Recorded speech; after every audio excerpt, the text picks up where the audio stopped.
All right. Well, good morning, everybody. Happy Labor Day. Happy Labor Day. So glad to see you, or hope you guys have a great week this week, kind of thing.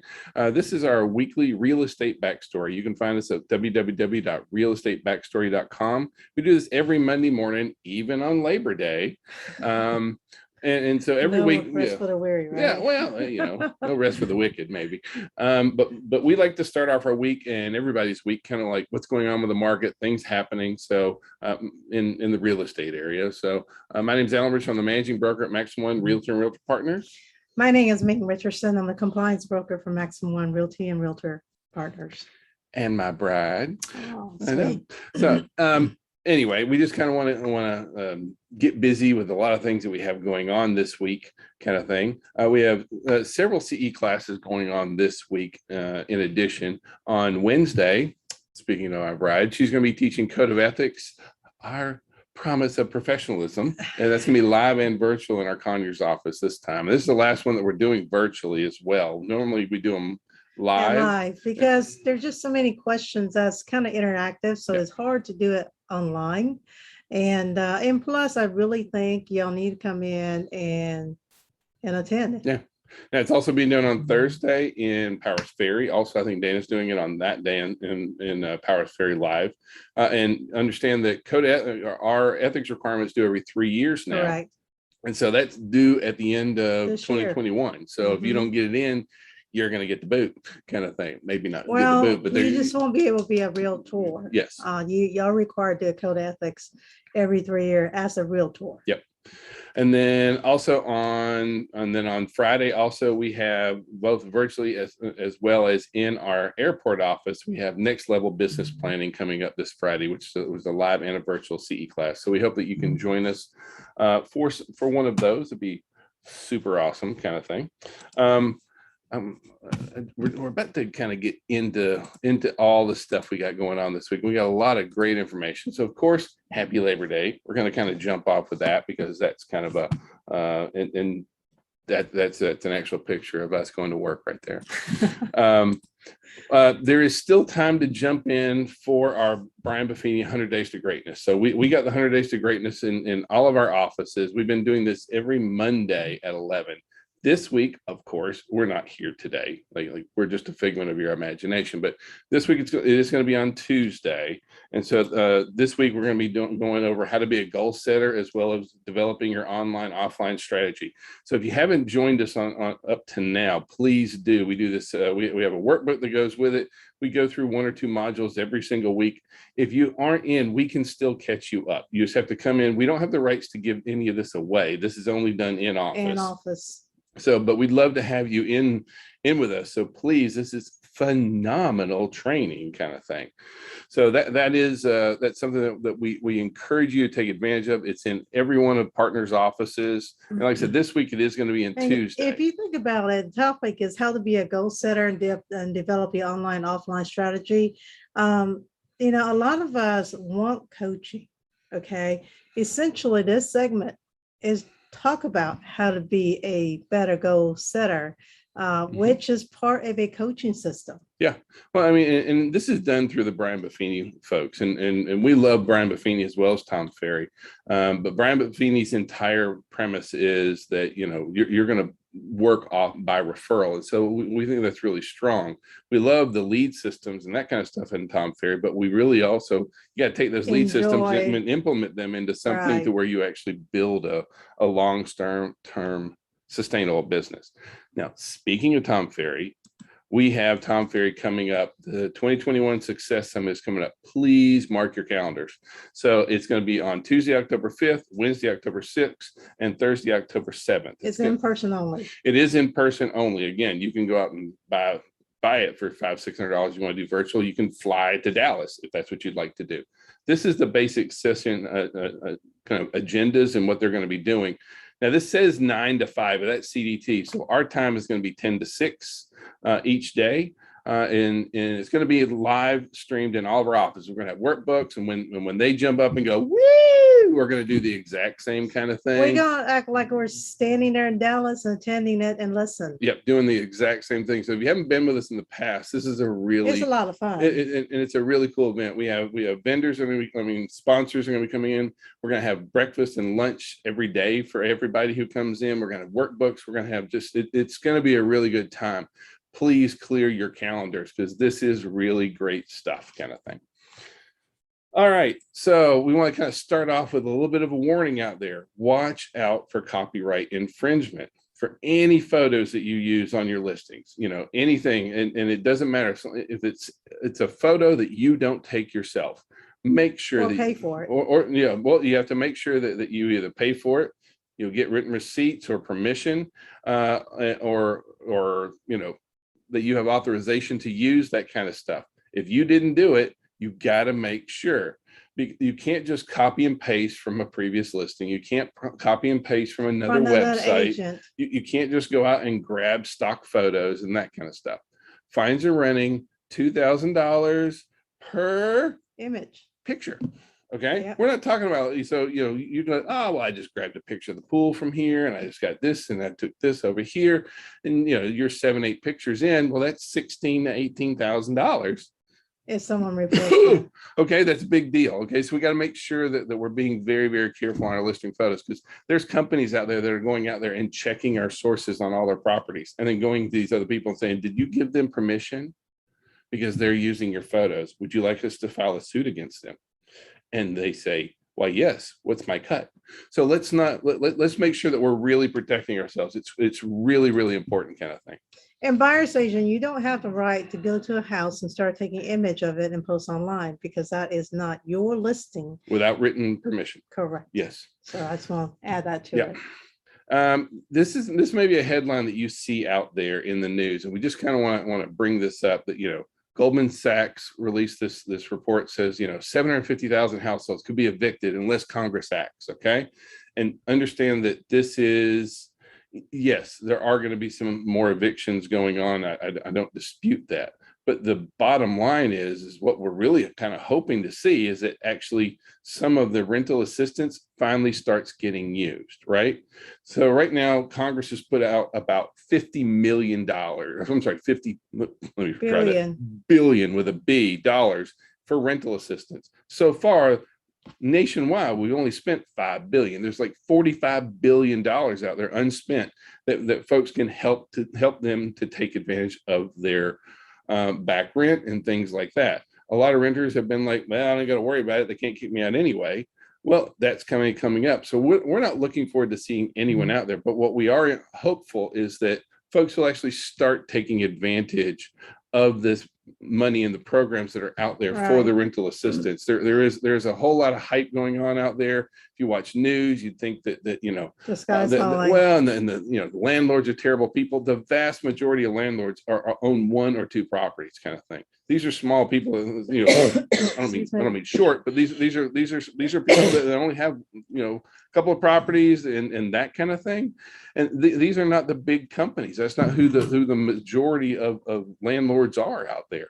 So yes, I want to make sure that we have a heart, but we also need to know really kind of what's going on.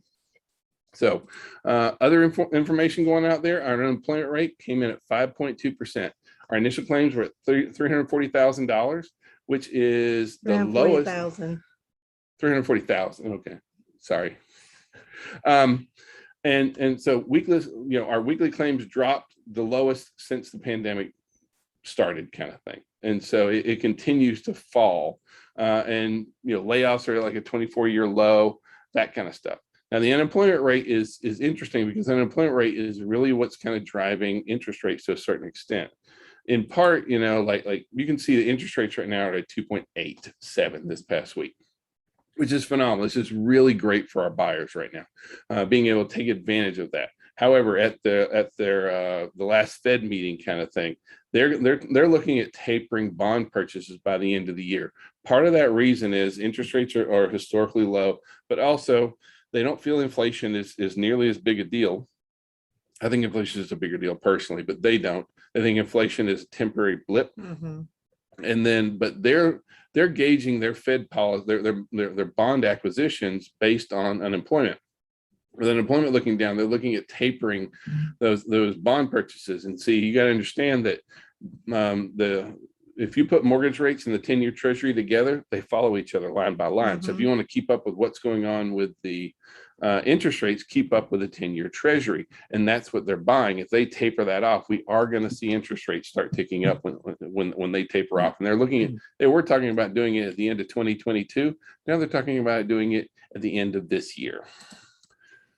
So, and that, this just kind of says the same thing, is that job growth, is kind of may fuel our higher mortgage rates, which is basically what I just kind of explained. And that's from National Association of Realtor. Yeah. Now, we talked about inflation earlier, and we are a little, on the personal side, we're concerned about inflation. That we had the highest. We are equal with the highest level of inflation in 30 years. So we know that a lot of that is driven by availability, the supply chain issues and that kind of stuff. But we also, what doesn't cost more this year than it didn't? And housing is a piece of that. The GDP has risen. Yep. We have more production. So when you have more production, there's more demand for raw material. More demand for raw material equates to higher pricing. Yeah. And so with the unemployment rate being as low, so we're just are looking for people that is able to work honestly, and for one. Well, and even that has seemed, yeah. So but these are good problems for us to have. The rising inflation, as bad as it sounds, that means that our economy really is starting to chug along, kind of thing. On the real estate front, new listings jumped 5.5%, a little over 5%, kind of thing. And our price adjustments are more moderate. I'm going to go through some graphs and kind of show you this more in a visual representation. But look, we have more listings coming on the market, and that's a really, really good news for us. Also, some very interesting. I don't know why I came up with that. So HUD is now giving a bigger advantage to owners. So the good news is that for owner occupants on HUD Homes, basically, if you go to HUD Home store, that kind of stuff, they now have 30 days exclusive opportunity to buy a HUD home before an investor will even be considered, kind of thing. It was 20 days, is up to 30 days. Back in the day, it used to be 2 weeks. Right. Then they extended to 20 days. Now it's up to a full month, basically, before an investor can even make an offer on a property. I will tell you, there are some HUD homes that's coming online, but the condition of those homes are really horrible. Some of them. See, now this is the good news for our buyers. You know what the bad news for our buyers is? These are the number of HUD homes for sale in Georgia. That's it. Yeah. Ta-da! 1, 2, 3, 4, 5, 6, 7, 8. Yes, we have 9. All 9 homes for HUD Homes for sale in Atlanta on HUD Homes store. In Georgia, I don't mean Atlanta, in the entire state of Georgia, this is what we have. So while I appreciate that HUD is making it better and easier for owner occupants, let's face it, that this is also a side effect of a strong economy as well as a strong housing market. All a HUD home is an FHA mortgage that got foreclosed on. And so we have less foreclosures. We have one of the lowest foreclosure rates. I know there's foreclosure moratoriums and that kind of stuff. There's still not enough inventory out there. Everyone's property is worth more than it was. We got some new data out. And also, just so you know, HUD and Freddie Mac and Fannie Mae are pricing their property along just slightly below market value. They're not pricing it at a steep discount where everybody think is a great deal. Well, and they're all fair market now, so they're taking offers over asking. It used to be you had that ceiling. You don't have that ceiling on HUD Homes or Fannie or Freddie. Well, yeah, used to that HUD would basically hire an appraiser and go out and appraise the value of the home, and they know what their ceiling is. Yeah. So not anymore. So who wants to move to Atlanta? This is some new information came out. So far, or based on all large metropolitan areas, Atlanta is the 6th most desirable metro with the largest net inflow. And so you can see where we are. Our net inflow for 2021, there was 7,773 people that were looking to buy more so. Basically, they went and looked at who's searching for properties in Atlanta, and they found that basically 24% of our people that are searching in Atlanta don't live in Atlanta kind of thing. Now that's actually down from 2020 just slightly. And our top origin where more people are coming is New York.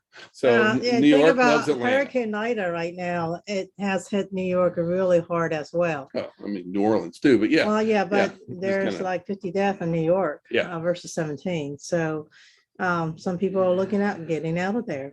Well, that's good for us. So anyway, we have a lot more folks coming into Atlanta than we have folks moving out of Atlanta. That's a really good thing overall for our housing market, our economy, whole 9 yards. I pulled some new data from Georgia MLS like yesterday kind of thing in preparation kind of thing. And I just want to run through some of the numbers. And this comes directly from Georgia MLS kind of thing. And you can kind of see this is our number of new listings this year versus last year. So you can see that versus last year, we have more inventory. This is a really great thing for us to finally start seeing. You know, I mean, for the last 4 months, we're starting to see an uptick in inventory over last year. Yeah. And so that's why we're starting to see, I'm not going to call it a cooling in the market because it's not, but what we are seeing where prices are being listed, double-digit increases and that kind of stuff. Prices being listed at is high in the peak. So this is also the total volume, meaning this is the number of homes this year versus last year sold. And you can see that we're selling more homes this year than we were last year, which is another really great sign. We still have a ton of demand for housing here. Just encourage your buyer not to give up because, you know, it's really important that they stay into it. They stay in the game. Yep. Now here's the negative side of that. This is our average sale price this year versus last year. So you can kind of see where that trend's going. We are continuing, but we're starting to see a tapering of that really sharp trend that we saw up is really starting to level. And that's really what we feel we're going to be seeing for the next year is still strong demand, but we're not going to see double-digit price increases as we go ahead. This graph here really illustrates one thing that I'm very, very excited about, if that makes any sense. This is active listing. And so if you'll see what the trend of active listings are versus this, now this shows, you know, of course, last year we're under the number of active listings we have, but you can see what our trend running this year is versus our trend running last year. So this is, you know, this is a really good visual representation of kind of where we're heading into over the next few months. We're going to start exceeding inventory levels of last year. And so the days of the sellers being able to go $20, $30, $50,000 over asking, that kind of stuff, it's probably going to be tapering off. We don't see the market. I don't see this reversing. It's not going to be a buyer's market. That's not what we're saying at all. But if you were actually buying back in February, March, you can see the level of homes that has stayed in the market a very short amount of time. Yeah. So as you can see that it still have a gradual increase, but the increase is not as nearly big. Yeah. Days on market. And this is what we're talking about as far as, look, the market's not necessarily cooling. There's still a lot of demand. We're starting to see more inventory, and that's a good sign. But our average days on market is still historically low. Okay. So this, don't think that we're going through any kind of reversal. The market's not turning itself on its head or any of that kind of stuff. We're still got, you know, amazingly low days on market.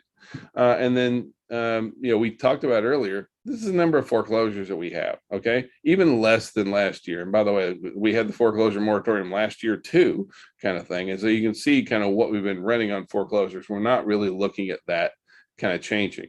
Now, all this was from Georgia MLS. This is local information in Georgia. On the national level kind of thing, you know, overall pending sales are up 9% from 2020. You can kind of see this is our last 3 years, you know, nationwide kind of thing, what has really kind of been going on for the last couple of years.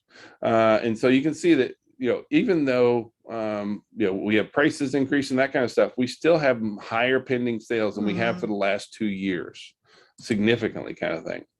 Our active listings, just like in Georgia, nationwide, same kind of thing. What we have less listings on the market. But if you look at the trends, you can see that we are trending up nationwide, the same as we are in Georgia. 35% of our sales, even in this market, are under contract within a 1 week. week. So, a third of new listings, if your listing's not under contract in the first week, you need to be looking at pricing, that kind of thing, because that's one of the biggies out there. Our days on market are finally starting to inch up. I wouldn't say it's up huge because we're still significantly below Lower last 3-year trend. last 2 years, but it is moving up. Now, how about this graph will kind of illustrate what we're seeing going on. This is the number of listings that had price reductions.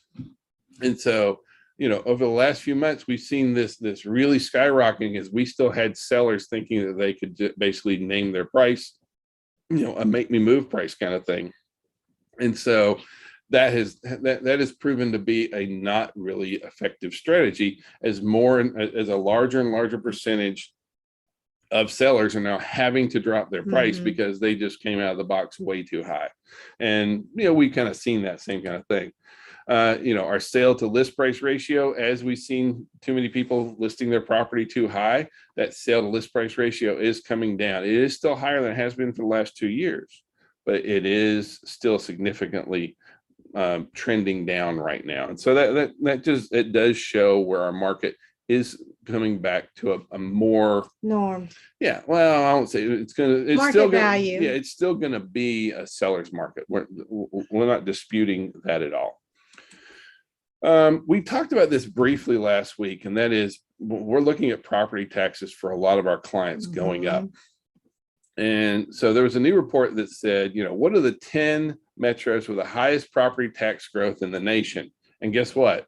3 of them are in Georgia, kind of thing. So we got Savannah, we've got up around Chattanooga, and Athens have 3 of the highest growth rates in the nation. I pulled up, kind of like what is the average tax rate. So in Atlanta, property taxes are going up 10%. And for a lot of, especially if we have clients on fixed incomes, things like this is a big deal. Right. I pulled up what the tax rates going are for for the majority of our counties that we're in there. You can do the same. You can go to Atom, ATTOM, if you wanted to pull this up. And basically, they calculated on a little bit different number that, and they just kind of show that basically 1% of the home's appraised value of whatever the county's appraised value is about what taxes run. And so for Henry, the average tax bill is $2,370, the cab's $3,210, that kind of stuff. And those are all the tax rate, that's the average tax bills that we're seeing. It can be more or less. Well, it's going to be based on the price of your property. Correct. Always. But we need to be ready for clients reaching out to us and kind of, there's going to be some sticker shock. There's going to be some folks that are going through this, and a lot of times it's like you can't really, you can't talk to the counties and that kind of stuff. I mean, you can, but no one's going to listen, that kind of stuff. So who do they call? They call us. So what are some things that we can do? Like I said, we covered this last week. The first thing is help your clients know their home value. Let them know how much their home is worth. Maybe they do want to sell, that kind of stuff. Help them verify that their tax records for their home is correct. They have homestead exemption, or if they have a senior living at home, they're taking that senior exemption as well. And some folks will be able to appeal. I don't recommend that you appeal for them. Please, that's not your stay in your job. lane, Right. kind of thing.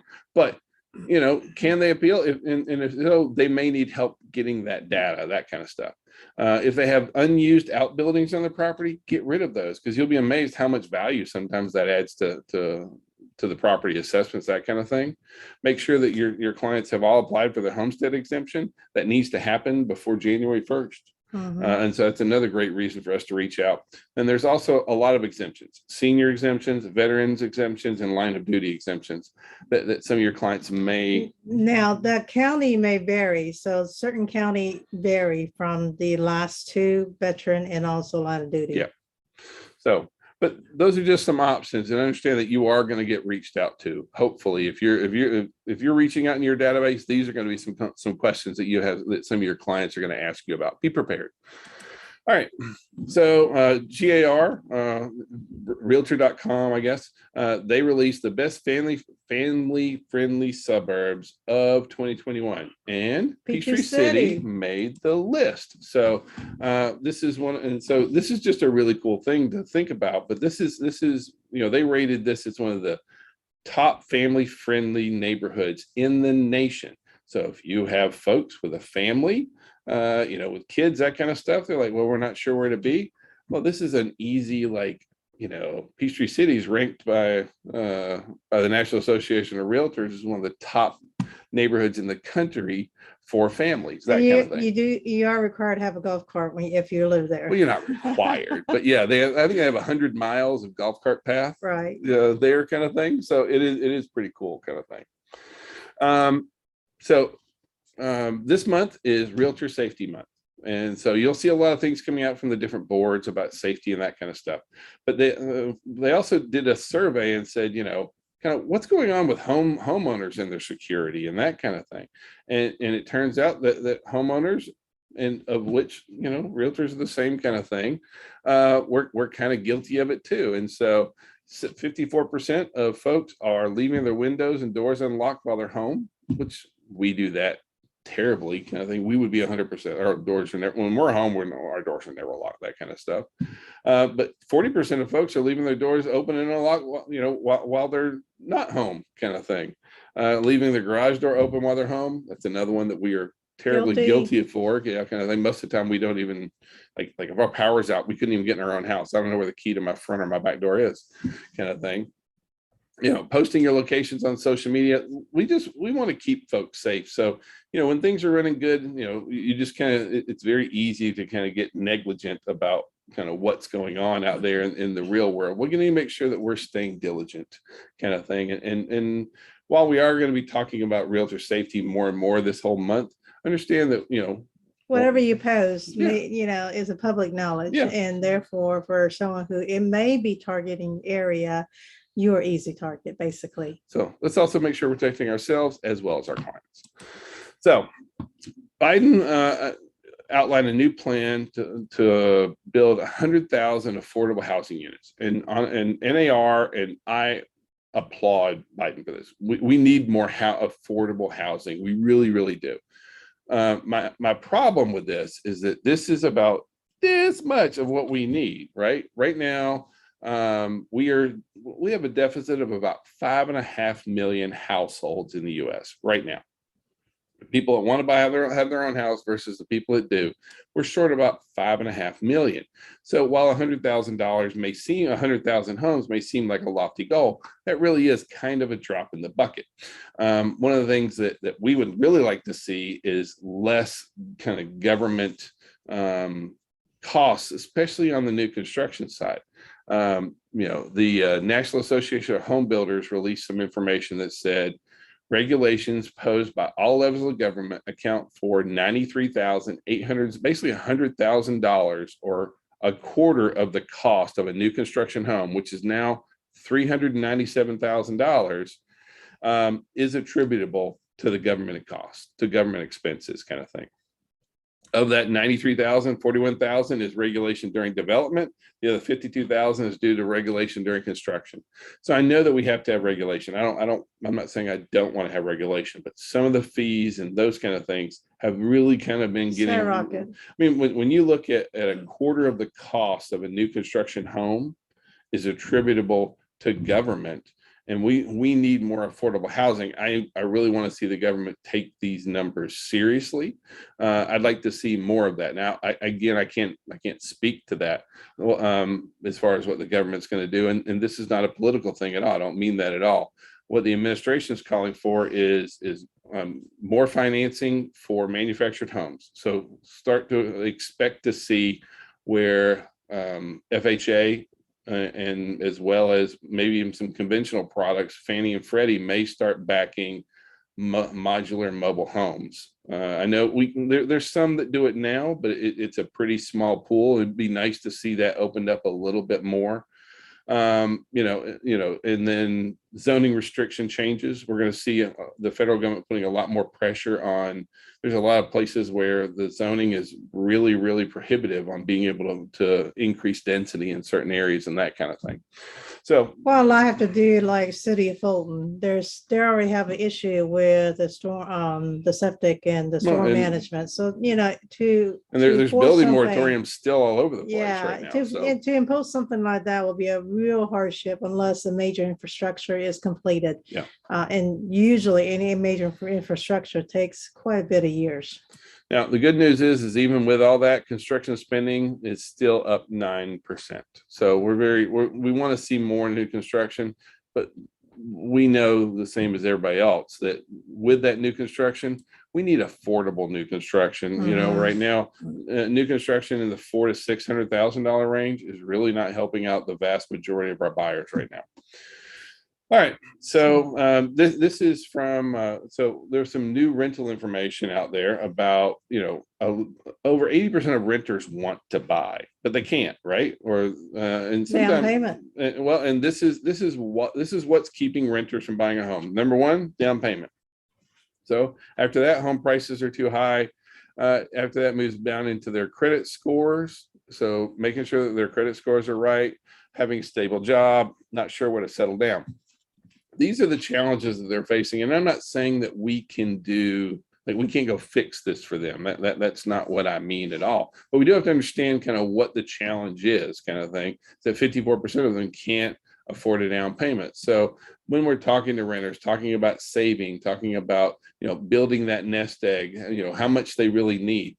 The other thing that goes down with the down payment is a lot of renters still think you need 20%. And I'm not saying 20% is not a great goal. I don't mean that. I'd love for everyone to have 20%, but we all know that you don't need 20% to buy a home today, kind of thing. In a lot of cases, the money that you need to rent a home is greater than the 3% that you need to buy a home, kind of thing. Because by the time you put in first, plus last, plus security deposit, plus pest deposit, plus all the fees and that kind of stuff, it can cost more to rent a house anymore than it can to buy a house right now. So we should make sure that we're communicating that out there. As far as why do renters want to buy, number one, flexibility, kind of thing. Next one is stability. They don't want to have to worry about renewing a lease, their rent's going up, that kind of stuff. And then over half just want pride of ownership. They want to own a home, kind of thing. It's a good investment. They can have their pets. Pets are a big deal for folks. Huge right now. Yep. All right. Also back back to like Atlanta's a great place. We love it, Atlanta.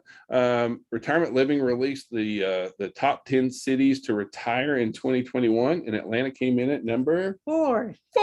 Awesome. So that's and so we know that we have an aging population, and so understanding that this really is a really great place to retire. We have really good cost of living. We still have a lot of assisted living facilities and different, our healthcare system is really strong, that kind of stuff. So, it really is a great place to retire. But a lot of times we don't think, and I don't even see where a lot of agents even market or talk about this very much. This is a really great place to settle down and retire in, kind of thing, and not just talking about the places like Del Webb and, it's kind of like summer camp for old people. But, Easy. well, I mean, I'm all right with it. I have no idea what bocce ball is, but I'm all about it. Okay. So that's all we have for this week. We hope that this is a, good information for you. We like to give you something every Monday that you can kind of get started off with and kind of roll into your week. If we can be of any kind of service, call, text, smoke signals, we answer it all. We hope you guys have a wonderful week. Happy Labor Day and happy Monday. Take care.